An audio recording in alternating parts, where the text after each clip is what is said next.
بسم الله الرحمن الرحیم. دا د دریم سپارې څلورم درس دی. امید ده چې دا درس د شیر لایک فالو سبسکرایب همچنان وکړئ. لبثتو ما موده تیره کړه. لم یتسنه چې نه دي څښا شوي.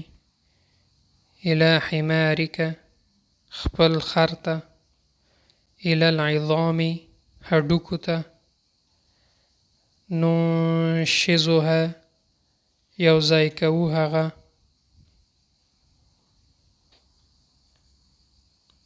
نکسوها اغوندو هغې ته.